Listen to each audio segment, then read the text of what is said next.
The problem. And here's the problem. When was this all written down? Well, we know Muhammad died in 632 according to the Sirah. There's the Sirah biography first written by Ibn Ishaq. Look at the date, 765. Muhammad died in 632. You're talking about 130 years later that it's finally written down, right? Right. But we don't have that. We don't have Ibn Ishaq. We have to go to this guy, Ibn Hisham, to find out really when it was written down. Now, Ibn Hisham died in 833, and he pretty much takes what he likes of Ibn Ishaq and throws away the rest. So let's get rid of Ibn Ishaq. He's not important anymore. So Ibn Hisham, biography first written by Ibn Ishaq. Look at the date, 765. I'm repeating myself. I hear myself coming back again. So Ibn Hisham, 833. Now, after him comes Al-Waqidi. He's the second to write of the biography. Those, look at his dates, 835. What about the sayings that Scott talked about? The sayings don't appear until Al-Bukhari in 870, Sahih Muslim 875, Tirmidhi 884, Ibn Majah in 887, Abu Dawud in 899, and An-Nasai in 915. Can you see the problem? Are you seeing the problem here? We have two other genre of material that we have to look at. That's the tafsir and the taqiyah. They don't appear until At Tabari introduces them in 923. So what's the problem here? Well, there's 200 years between the time Muhammad dies and Ibn Hisham actually writes it down or dies himself. Now, on top of that,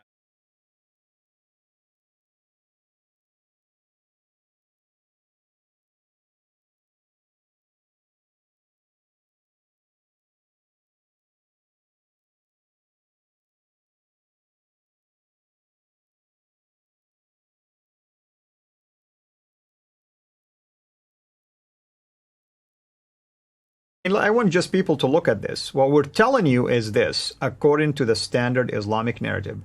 The primary sources that will tell you about Muhammad or what he said or how he lived, how he behaved, are at least 200 years and more beyond his life. Okay, exactly. He's not the only one. We have some other ones. Let's look at these ones. Sahih Muslim. Take a look at Sahih Muslim there. 875. Let's look at some other ones. Here you have At Tabari. 844. 884, sorry. 884. Here's another one. Ibn Majah. You go ahead and say the name. Look at, and I'll do the date. 887.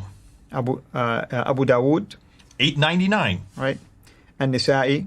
915. These are the 6 major compilations of the hadith. These are the most authoritative According to ones. the Sunni, of course, according to the edition. standard Islamic narrative. Right. These are the ones you have to go to understand what Muhammad said. These 6. The first is Al-Bukhari, 870. I want everybody to visualize this, 870. But we still have 2 more genres of the standard Islamic narrative, the Islamic traditions that we need to go to. And that would be the Tafsir and the Tarikh. I have them in brown because they are a different genre. And who is the one the first to write that down? The first guy to come up with that material is At Tabari, 923. 923. Look at that.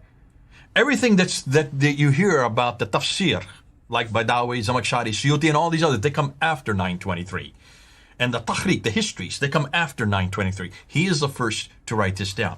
Now, why is that important? Well, let's look at the dates. Look at the years. Can you see I've got it right there? Right, yeah. So people can see it right there also. 201 years between Muhammad's death and the time that Ibn Hisham writes about that death. I mean, people can ask 200 years. yourself, can you...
Can you truly believe there was an eyewitness that survived that long?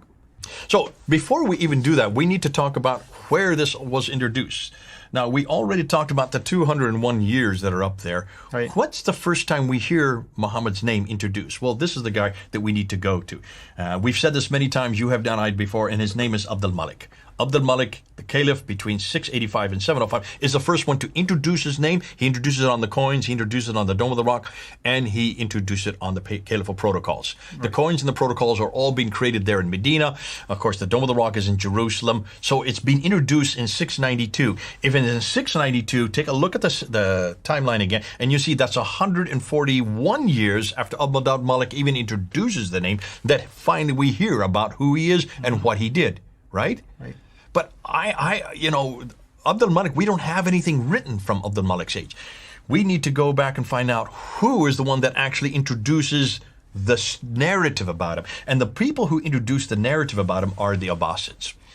We've said this many times. It's the Abbasid narrative. The standard Islamic narrative is really the standard Abbasid narrative. That's when everything basically was being put together.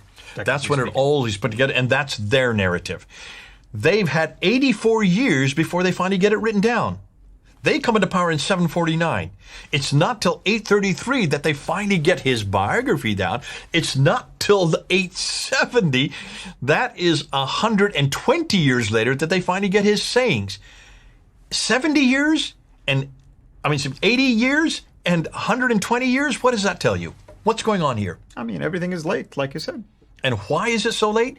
Because that's how long it takes for them to finally agree on getting it put together. Remember what we've heard about Al-Bukhari. Al-Bukhari is given 600,000 of these akhbars. That's right. These sayings. And he looks at them and he whittles them down. Throwing out. And he comes down to 7,397, basically 7,400. Out of 600,000, he whittles them down to only 7,397. That's just 2%. Right. And 98% he throws out. Well, what and where did that 98% come from? And the reason why he threw them out? Because of corruption. They didn't. He says corruption. Yeah, invention, Yeah. We now know it didn't fit their narrative. It did not fit the Abbasid narrative. And that other 98% was all from before the Abbasids. So that's the material that we can't find. That's the material that predates 749. All that material that goes from 749 all the way back to 632, that first 120 years, that material we don't have because it's all been destroyed by people like al-Bukhari and others. They themselves admit that they destroyed it. Throwing out 98%, I'd love to see that 98%, because if we could see that 98%, we could then really know whether or not Muhammad did exist, whether or not the Quran was revealed at that point, and most importantly for our discussion, whether or not Mecca ever existed that early. As we're going to find out, if this is what we're working with, this kind of timeline, can you then understand then why we're bringing up this problem? Now, before we go on,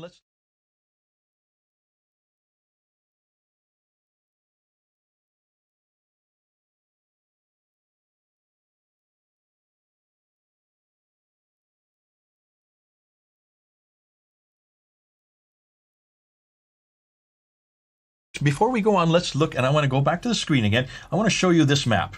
Look at this map here. This is what we know is concerning the distance and direction, because everything we know about Muhammad from the standard Islamic narrative comes from those two cities right there, the Mecca and Medina that you see circled in green. Everything that they say happened with Muhammad and everything else that happened with the emergence of Islam, the origin of Islam, all comes from those two cities that you see right here, Mecca and Medina, right in that part of the world. That's the central part of Arabia, right? It's not the north, it's not the south, it's not the east. Not the north, not the south, not the east. As we said in the last episode, that's where the big empires existed. There's nothing happening here because this is all desert. Nonetheless, the standard Islamic narrative is saying that these cities existed from the time immemorial, from the time of Adam and Eve, from the time of Abraham, and we're all in charge of all the trade, north, south, east, and west. So we're going to zero in on that. Here's the difficulty. The story from all the standard Islamic narrative comes from writers, but they're all writing in this city up here, Baghdad. Baghdad is 1,800 kilometers away from Mecca and Medina. It's way too far north. That's right. It gets even worse than that. Geographically speaking, it's further away from the supposed epic center of Islam. We talked about Ibn Hisham, the first to write down the Sirah. He was born in Basra, right? Born in Basra, but he grew up in Cairo, which is over here. So he grew up in Cairo. And then he did all his work up in Baghdad. So Cairo is 1,600 kilometers north. Basra is 1,800 kilometers north. Baghdad is 1,800 kilometers as well. Can you then understand why suddenly everything that we know about the standard Islamic narrative, where it's being put together, where it's being compiled, is thousands of kilometers away? And Baghdad was the capital for the Abbasid dynasty. That Baghdad was a capital, and it became the capital in the mid-8th century. Before that, it was called Ctesiphon. Ctesiphon is the... Al-Stafan, and then they... is the Persian name. Yes, exactly. For what used to be the Persian from the the Sassanian times. So that's just for the Sirah. Let's go to al-Bukhari. He's called al-Bukhari because he comes from Bukhara. That is Uzbekistan. That's right. That is Uzbekistan. How far is that from Mecca and Medina? That's a good 4,200. That is thousands of kilometers away. That's where he grew up. That's where he did his work, but that's where he grew up. He was nowhere near Mecca and Medina when he grew up or when he did his work. Let's do the Tafsir and the Tarikh, and that's from At Tabari. Look at where At Tabari, he grew up here in Tabaristan, which is today Iran. That's right. So Iran, Uzbekistan, Iraq, Egypt. Notice what you see with those red dots. What a coincidence. Tabaristan is 2,800 miles away. Conclusion?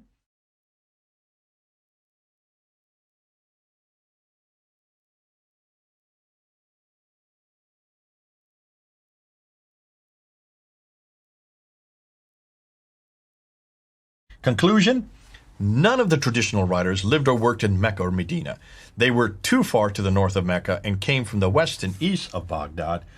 What more than that? All of these northern areas, everything you see here on this map up here, are where the Abbasids originated from.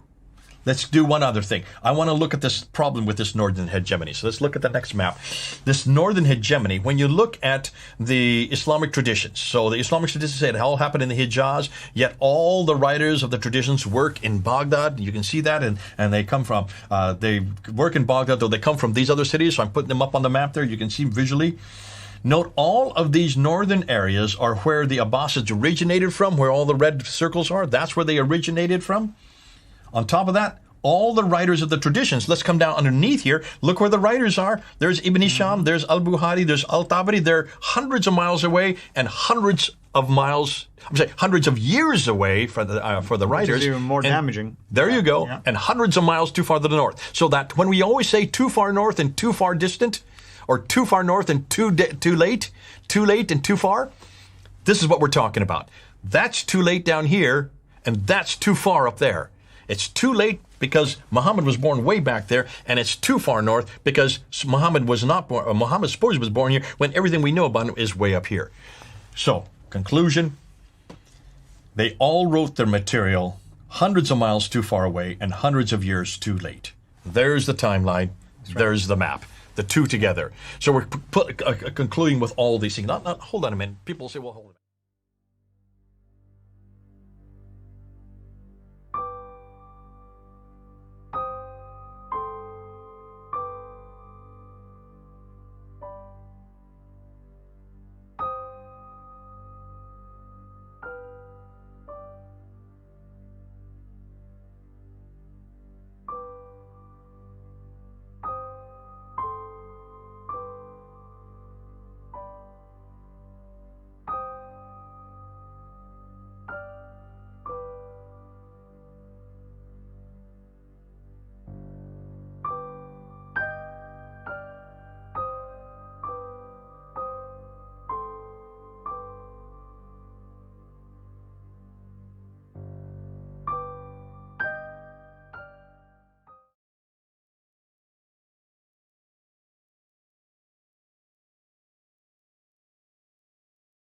And people say, well, hold on a minute, you got the same problem in Christianity. Do we? Let's do the same timeline, and let's look at Christianity, and let's look at Jesus Christ. So what I'm going to do now is I'm going to show you where our writers write about Jesus Christ, and I'm going to give the most liberal dates possible. You're not what we know about Jesus, and let's ask the same question about Jesus, when he was born, who wrote it, when they lived it, when they wrote about what he said and did. So let's start with there's Jesus. He was born in 33 AD. Now, the Tarikh is the first to be written down. So this would be the history of the early church, and that's the book of Acts, the history of the early church. Now, we know that was written by Luke between 52 and 62 AD. So we're talking roughly 20 to 30 years after Christ died. You have the Tarikh. I think you're referring to the history book, basically. Right? History of the early church would be the similar. It would be. That's why I have it in brown, because I'm trying to do like with like. The Tarikh of the church, basically, is represented by the Book of Acts. And the Tarikh of Tabari would be the equivalent to the Tarikh of the At Tabari New Testament. versus Tarikh Muhammad al-Rasul. Now let's look at the Tafsir. So the Tafsir would be the commentaries of Paul. Paul begins to write within 15 years of Christ's death and then continues up until 65 AD. So that's within 15 to 34 years of Christ. You have the Tafsir. The Tafsir of Al-Tabari would be corresponding to the Tafsir of Paul. Paul is the one who then unpacks what Jesus said in all of his letters in the different cities. Then we get to what Jesus actually did. Well, then you need to start with Mark. Let's start with Mark, and let's put him at 70 AD. I know some people are going to get upset with me. I'm looking at the most liberal dates. 70 AD is when the Sirah, which would be the biography of Jesus' life, and the Hadith, which would be the sayings of Jesus, were first written down by Mark. That's within 37 years of Jesus' death. And then you have Matthew and Luke, which would be the other two Gospels, written around 80 AD. So that's the Sirah and the Hadith now. So we have three Gospels of Mark, Matthew, and Luke, written within 37 to 47 years of Christ's death. And then finally we have the Gospel of John, which would be the last Sirah and the last Hadith, written about 90 AD. So within 57 years of Christ's death. I don't agree with these dates necessarily, but they're all before 90 AD, okay? If we can all agree on that, they're all before 90 AD. And they see the conservative dates in the brackets. They can see them. Okay.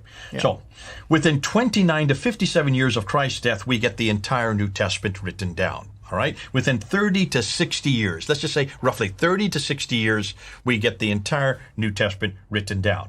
Note, and take note of this, all of the New Testament writers, whether it is Luke or Paul or Mark or Matthew or John, all of them were writing in the same place Jesus lived. That's right. I mean, that's the main point. They were eyewitness, basically, to what he has done. Peter makes that case in 2 Peter chapter 1, starting from verse 16. They're not writing hundreds of miles away. That's right. See, if they were writing hundreds of miles away, in comparison to what we now know about the writers who wrote about Muhammad's life and what he said, they would have to be living way up in Turkey. None of them lived way up in Turkey. They lived in Palestine. They lived where Jesus lived. They actually were in the same towns, the same cities. They were with him for 3 years. At least 2 of them were, okay? That's the first thing. They either knew him personally or they got the material from others who saw what he did and heard. And they were all writing their material down within 30 to 60 years of Christ's death. Now, can you then understand why the scholars have such a problem with the traditions of Muhammad? Because everything they say concerning Islam's late date, everything they know about Islam, everything they know about Mecca, did not exist in the 7th century at all, but evolved over a period of 200 to 300 years. The Quran, the book that Muhammad supposedly was revealed to, was not written in 22 years like the standard Islamic narrative wants to tell us, but likely evolved over a period of 50 to 100 years. The conclusion is the history of Islam and the city of Mecca, at least from the time of the Caliph Abdul Malik and before, is a later fabrication. And that's why, look at their concerns. I'll just put it up there just for you to see. Look at their concerns. Why in the world did it take so long to write this down? Why is it why is it no one actually lived in Mecca to write about it in Mecca? That's right. And Muslims always say, because they were not literate. No, come on. All the way from over in the West, Libya, to Afghanistan in the East, by the time the Muawiyah and the Umayyads come into power, from the first rightly guided caliphs, that includes Muhammad, that includes Abu Bakr, Umar, Uthman, and Ali. You're saying that nobody actually lived in that area, or that could read or write? No one could read or write in any of that area? Amen. And how come none of these writers says, well, I went down to Mecca and Medina and I interviewed so-and-so and interviewed so-and-so? You don't read something like that. Usually nothing like that. Yeah. You can see why, because they lived 200 to 300 years too late. So obviously, where did these biographers, where did they get the material from? And should we even entrust it if it's 200 to 300 miles? Should we not go back to the same time period? Should we not go back to Mecca? Should we not go back to the 7th century? And we do. We need to go back to the 7th century. We need to go back to Mecca. And let's see what they're finding. And that's what we need to talk about. So we're not interested. Folks, everybody listen to me. I'm not going to say it too many more times. We're not interested in the 9th and 10th century. We're interested in the 7th century. We want to go back to the century that Muhammad actually lived. We want to go back to the place that he lived in Mecca. We need to go back to Mecca in the 7th century, not in what the 9th and 10th century have redacted back. That's what we're going to be doing next.